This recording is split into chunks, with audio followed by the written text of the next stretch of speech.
what would your view as an overall view? Like, why would a party just change their name by just because? Yeah. And see, and while we wait for Dan's response on that, hopefully, I have an opinion. I yeah, have an opinion. I'll get your opinion first. I think it's because they just thought it was too damaged. And they want to be more politically correct. Maybe, but it does sound a bit. I don't know. Like, I mean, I think it's important. Like, names do matter, right? I mean, I don't like the fact that we live in a cancel culture now, where everything is like watered down and whitewashed, and you just we want to just forget about everything, right? And that's not. I mean, history matters. I mean, there's lots of bad history. We can we can talk about that. You know, people with disabilities have been institutionalized. That's not a nice history to remember. We can talk about the residential schools for indigenous. There's lots of bad history that we can talk about, but to ignore your history is bad too. I mean, you're supposed to learn from your history. You shouldn't just ignore it and pretend it didn't happen. You have to look at that. That's my opinion, and I think, you know, when you have a political party that's just going to say, well, let's hit the reset button, let's just blow up the name and pretend that our party didn't exist. Oh yeah, before. You can't really do that. Repeat, like rinse and repeat. Because history does matter. Whether it's good history or bad history, it all matters. And it's important that we remember the good and the bad. That we don't just whitewash everything, right? Yeah, and you gotta learn from the mistakes and you move forward. I mean, it's all part of human nature, right? It's all about learning from each other and saying, okay, where did we screw up? You know, where did we screw up? And you know, and I'll be blunt, like, where did we screw up? You know, I mean, like, you know, why did we do that? I mean, who told us to make these policy decisions, right? Like, who's the mastermind behind it? Okay, well, it's not working. It's killing people. It's hurting people. It's causing a lot of damage in their lives, right? Not just to the individual too, it's to their families, to their friends, their caregivers. I mean, you know, we're talking about the BC Liberal. We could talk about the BC Liberals changing their name. Let's dive down this rabbit hole, because like, if I had to pick the 3 worst premiers in BC history, you know what my top three would be? It wouldn't be. I think a lot of people, their top choice would be Christy Clark, but that wouldn't be my top choice. And I think that's why the BC Liberals changed their name, is because they thought that Christy Clark damaged their brand. But I don't really blame her. Yeah. I think it goes further back. I think it goes further back. Yeah. I was gonna say my top 2 for worst premiers are Mike Harcourt and Gordon Campbell. I would have to give them a tie if I have to give them a two-person tie first place as the 2 top worst premier. And it's not even a close race. It's those 2 way out in front, and everybody else is like well back. In my opinion, those 2 did more to damage BC than particularly the disabled. I'm talking people, with the disabled lens. Those 2 people, it was Mike Harcourt and Gordon Campbell, did more to damage the disability community than any other premier in history. The history of what I'm mentioning here is it gave you a whole kind of a breakdown of each province, okay, what their mandate was of cost-cutting measures. And what I was reading is that disability in British Columbia, people with disabilities in British Columbia had pensions.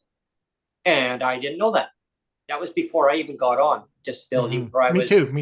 I was medically assessed and designated as a person with disability. If I had only known, I would have my doctor to get it going beforehand. Yeah. So the fact is that they did cost-cutting measures back then. They felt that people on disability, I don't know the premier at the time. I remember articles that were out there. I don't know. Let's do it. Let's do it in the order because Mike Harcourt was back. That was in 93, 94, I think, when he had that big conference, and he said that he wanted to redo all of welfare because he said everybody was cheats, varmints, and something else, liars or something like that. He was on. I know it was cheats and varmints was two of them. He was actually on camera. It was during the news hour because I remember I was watching it live. He was in front of live cameras and saying everybody on welfare is cheats and varmints, and that came out of his mouth I remember my mom of a premier saying it was Mike Harcourt saying that everybody on welfare is a cheat and a varmint. I remember my mom I was blown away. I was like, how does the premier say crap like that? I was gonna say shit like that, but I just did. But and I remember getting home that day. My mom was just so mad. I go, what? She was watching the news. She grabbed a pillow. She threw it at the TV. Yeah, it was 6 o'clock news. Yeah, 6 o'clock news. Yeah, and I got big conference. Everybody on welfare is like a cheat and a varmint. Yeah, and she threw it, and I said, "What are you doing?" And I had just come to the door. She was furious. She said, "This stupid government." And I'm like, "Whoa, my mom!" I said, "Calm down." And she says, "Don't you tell me to calm down." And she says, "Told me go to your room." I'm like, do you know what I believe? Do you know what I believe? What's that? If you don't vote, you have no rights to exactly. 100%. I believe that too. Yeah.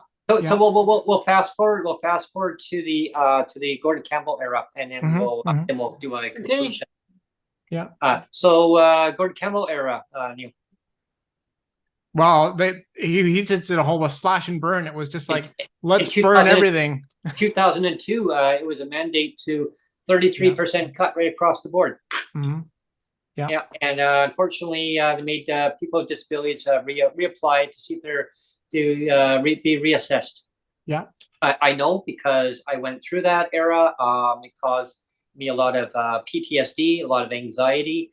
My doctor, it caused him a lot of problems. I think professionally and personally.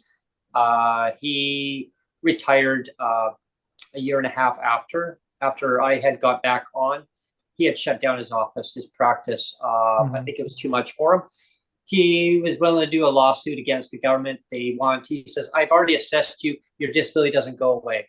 He says the government needs to go away. They need to recognize disabilities don't go away, Brent. And I went 3 months, Christian, 3 months without income. Imagine that. And I was renting at a friend's place. And we had a basement unit. It was fully furnished. It was like a 2-bedroom basement unit. It was so nice. It was like immaculate, perfect location. As your friends? Yeah. And basically they her sister and brother-in-law owned the house, and they had to basically pay their mortgage. Now, because I didn't pay rent, guess what? I had 2 weeks to basically come up with 3 months of back rent. And if I didn't, straight for you. I went to the government. told them to get at the time, I told them to get their shit together. Otherwise, I'm going to be homeless. I can't move back home. My mom was actually going to be going into a home. Why would your friend evict you when it wasn't your fault? Because they had a mortgage to pay and they needed the money to basically pay their mortgage. It's all trickle down, right? It's all trickle down. Yeah. And I told the government, the government said, not our problem. You have to wait for it to be the application to be assessed. Anyway, my doctor stepped on their toes, escalated it faster. 2 ladies showed up at my door, very upset. They're pleased to give me a check. It was retroactive back for 3 months. And here you go. Here's a little bit extra. Sorry for that. Long story short is, people, if you just stand up for what you believe in, stand up to your rights as a person with disability. If you don't see something that is not working right, contact your MLA, your local MLA. Talk to your mayor, talk to your city council, talk to your MPP, talk to your MP. tell them it's not okay on how Canada treats the Canadians with disabilities.